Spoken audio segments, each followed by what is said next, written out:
अस्सलाम वालेकुम। अल्लाह के नाम से शुरू जो बड़ा मेहरबान निहायत रहम करने वाला है। समोसे पकोड़े कबाब कचौरी छोड़ें, कम खर्च कम मेहनत कम ऑयल में मज़ेदार रेसिपी बनानी है तो फिर आज की रेसिपी आपने मिस नहीं करनी है। घर में रखी हुई चंद चीज़ों का इस्तेमाल करते हुए ये मज़ेदार सी रेसिपी बनाएं इफ्तार में, और फिर देखें बच्चे बड़े कितना मज़े लेकर खाते हैं और रोज़ आपसे इसी मज़ेदार रेसिपी की करेंगे फरमाइश। तो क्या बनने जा रहा है आज इफ्तार में मज़ेदार सा, तो इसके लिए रेसिपी देखें। रेसिपी पसंद आती है चैनल को ज़रूर सब्सक्राइब करना है।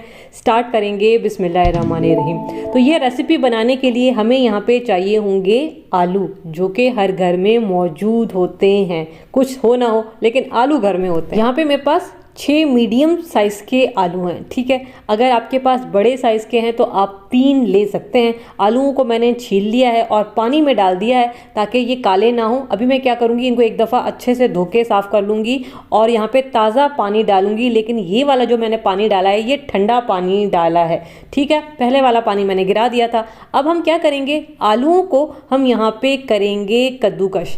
इससे ना हमारे जो आलू हैं वो छोटे छोटे रेशेदार हो जाएंगे और हमारी रेसिपी में ऐसा लगेगा कि जैसे चिकन के रेशे यूज़ किए हुए हैं। तो बस इसी तरीके से सारे आलूओं को मैं कद्दूकश कर लूँगी। तो यहाँ पे देखें जी, आलू कद्दूकश हो गए हैं। अभी हम क्या करेंगे, ये पानी जो है ये गिरा देंगे। लेकिन किस तरीके से गिराएंगे, यहाँ पे मैंने लिया है मलमल का कपड़ा, आप कोई भी साफ़ कपड़ा या फिर छन्नी ले सकते हैं। इसमें ये सारे के सारे कद्दूकश किए हुए आलू डाल देंगे, ठीक है। और इसके बाद बस हमने क्या करना है, आलूओं में से निचोड़ते हुए सारा पानी निकाल लेना है, ठीक है। इसमें जितना भी पानी है, क्योंकि आलू में काफ़ी सारा पानी होता है, तो हमने इसको बहुत अच्छे से निचोड़ना है ताकि जितना मुमकिन हो सके इसमें से पानी निकल जाए। ये काम आप छन्नी में भी कर सकते हैं, जिसमें आपको आसानी लगे। लेकिन मलमल के कपड़े में होता क्या है कि पानी बहुत अच्छे से निकल जाता है। तो यहाँ पे देखें आलूओं में से हमने सारा पानी निकाल लिया है निचोड़ के, और ये देखें ये बड़े अच्छे खिले खिले से आलू हमारे पास आ गए हैं, ठीक है, इस तरीके से। तो इसको हम फिलहाल रखते हैं साइड पे। यहाँ पे एक झटपट वाला काम कर लेते हैं, एक सॉस तैयार करते हैं। तो इसके लिए मैं लूँगी चिली गार्लिक सॉस, तकरीबन 3 टेबलस्पून के बराबर चिली गार्लिक सॉस लेंगे। तो इसमें बाकी की चीज़ें डालने की ज़रूरत आपको नहीं पड़ेगी, ठीक है। इसके अलावा मैं इसमें डालूँगी 3 टेबलस्पून जितना मायोनीज़, ठीक है। आप चाहें तो इसमें केचप डाल सकते हैं। अगर आप केचप डालेंगे तो फिर आप इसमें कुटी हुई काली मिर्च थोड़ी सी डालेंगे, थोड़ी सी कुटी हुई लाल मिर्च डालेंगे और थोड़ा सा पिसा हुआ लहसुन डालेंगे। लेकिन चिली गार्लिक सॉस में आपको डालने की ज़रूरत नहीं है, बस ये 2 चीज़ें आप डालें और ये जी मज़ेदार सी हमारी सॉस तैयार हो जाएगी, ठीक है। इसको हम रखेंगे साइड पर। अब यहाँ पे ये जो आलू हमारे पास थे कद्दूकश किए हुए, इसमें हम 1 मीडियम साइज़ की डालेंगे प्याज। इसके अलावा 3 कटी हुई डालेंगे हरी मिर्चें। इसके अलावा मैं इसमें डालूंगी हरा धनिया, तकरीबन ये 1 मुट्ठी के बराबर है। इसके अलावा 1/2 टेबलस्पून कुटा हुआ ज़ीरा इसमें जाएगा। इसके अलावा 1 टीस्पून कुटी हुई काली मिर्च हम इसमें डालेंगे और 1 टीस्पून कुटी हुई लाल मिर्च हम इसमें डालेंगे। अब इसको बाइंडिंग देने के लिए और क्रिस्पी करने के लिए मैं इसमें यहाँ पे डालूंगी 2 टेबलस्पून जितना मैदा। इसके अलावा 2 टेबलस्पून ही मैं इसमें डालूंगी कॉर्नफ्लोर। अगर कॉर्नफ्लोर आपके पास ना हो तो फिर आप 3 टेबलस्पून या फिर 3.5 टेबलस्पून इसमें मैदा डाल सकते हैं। इसके अलावा मैं इसमें डालूंगी 1 अदद अंडा। अगर आपको अंडा नहीं पसंद तो आप स्किप कर सकते हो, कोई मसले वाली बात नहीं है, लेकिन मैं इसमें अंडा डालूंगी।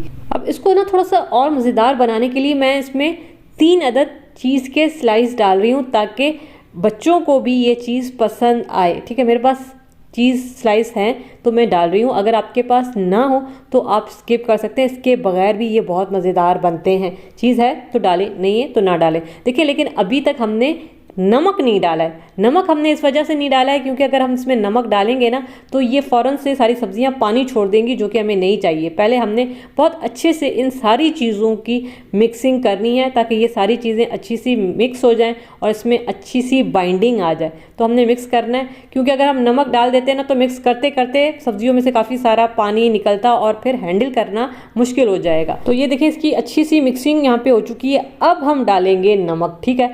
1 टीस्पून मैं नमक डाल रही हूँ, आप अपने टेस्ट के हिसाब से कम ज़्यादा रख सकते हैं। अच्छा, इसमें मैंने जितने भी मिर्च मसाले डाले हैं ना वो भी आप अपने टेस्ट के हिसाब से कम ज़्यादा रख सकते हैं। अब इसको अच्छा सा यहाँ पे करेंगे मिक्स और मिक्स करने के बाद बस इसको हमने रेस्ट नहीं देना है, फ़ौरन से जो है ना इसको फ्राई करना है। तो यहाँ पे हम क्या करेंगे, मैंने थोड़ा सा लिया है ऑयल और हाथों पे थोड़ा सा ऑयल लगा लेंगे और इसके बाद जो है हमने इसकी छोटी छोटी सी टिक्की बना लेनी है। लेकिन मैं यहाँ पे गोल नहीं बनाऊँगी, थोड़ा सा लंबाई की शेप में बनाऊँगी। आपको जो भी शेप पसंद हो आप वो रख सकते हैं, लेकिन ये ज़रा इस तरह से खूबसूरत लगते हैं। तो इस तरह से हमने सारी टिक्कियाँ तैयार कर लेनी है। दूसरी तरफ मैंने पैन रख दिया था चूल्हे पे फ़ौरन से, ताकि मसाला पानी ना छोड़े। ऑयल हम यहाँ पे बहुत ज़्यादा यूज़ नहीं करेंगे, 3 से 4 टेबलस्पून हम इसमें डाल देंगे ऑयल।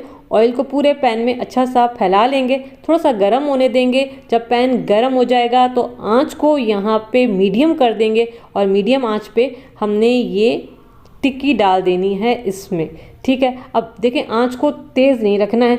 अब जब पैन अच्छा गर्म हो जाए ना, इस तरह के बबल्स बनना स्टार्ट हो जाएं, तो आँच को हल्का कर दें और हल्की आँच पे हमने इनको पकाना है ताकि ये अंदर तक अच्छे से कुक भी हो जाएं और अच्छे क्रिस्पी बन जाएं।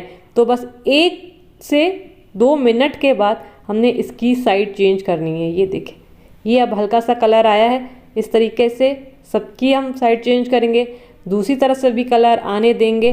तो तकरीबन 2 से 3 मिनट लगेंगे। हल्की आंच पे तसल्ली से इनको फ्राई करें। आलू कच्चे हैं, अंदर तक पक जाने चाहिए ताकि ये अच्छे क्रिस्पी भी बने और बहुत मज़ेदार से भी बने। तो ये देखें, ये बड़ा अच्छा सा कलर आ गया। थोड़ा सा और मज़ीद कलर आने देंगे। जब ये वाली शक्ल आ जाएगी तो बस हम इनको निकालेंगे। ये बड़े अच्छे से ऊपर से क्रिस्पी हो चुके हैं, अंदर से आलू जो है वो बेहतरीन गल चुके हैं, ठीक है। हल्की आंच पे हमने इनको फ्राई किया है और इसके बाद जो है हम इनको निकाल लेंगे। मीडियम लो पे फ्राई करना है, ये याद रखिएगा।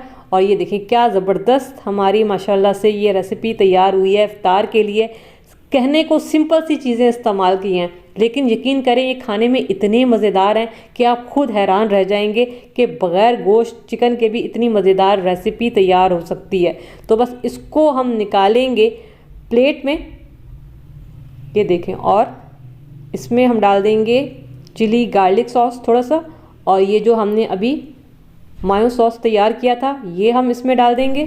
और ये जो बाकी के बचे थे इनको भी मैंने इसी तरीके से फ्राई किए हैं। तो ये जी गर्मा गर्म बहुत मज़ेदार लगते हैं। और अगर समोसे पकोड़े खाने का दिल ना हो तो आप ये झटपट और कम ऑयल में ये मज़ेदार रेसिपी इफ्तार के लिए बना सकते हैं। बच्चों को भी पसंद आएगी, बड़ों को भी पसंद आएगी, बल्कि आपको खुद को भी ये पसंद आने वाली है। इतनी मज़ेदार सिर्फ आलू से तैयार होने वाली ये रेसिपी बनती है। ये देखें, कोई भी नहीं पहचानेगा कि आपने इसमें किसी किस्म के गोश्त का इस्तेमाल नहीं किया। ये देखें, ये ऊपर से बहुत मज़ेदार क्रिस्पी बनते हैं और अंदर से जो है वो हल्के से इसमें रेशे होते हैं। ये देखें, मैं आपको अंदर से दिखा देती हूँ। हमने इसमें चीज़ भी डाली है तो ये चीज़ की वजह से और ज़्यादा मज़ेदार हो गए हैं। ये देखें, तो ये देखें, इफ्तार में कम टाइम में मज़ेदार और कम खर्च में रेसिपी बनानी है तो इससे मज़ेदार रेसिपी हो ही नहीं सकती। तो बस मैं यही कहूँगी कि आज ये इफ्तार में बनाएं और बनाने के बाद मुझे ज़रूर बताइएगा कि ये मज़ेदार सी रेसिपी आपकी कैसी बनी।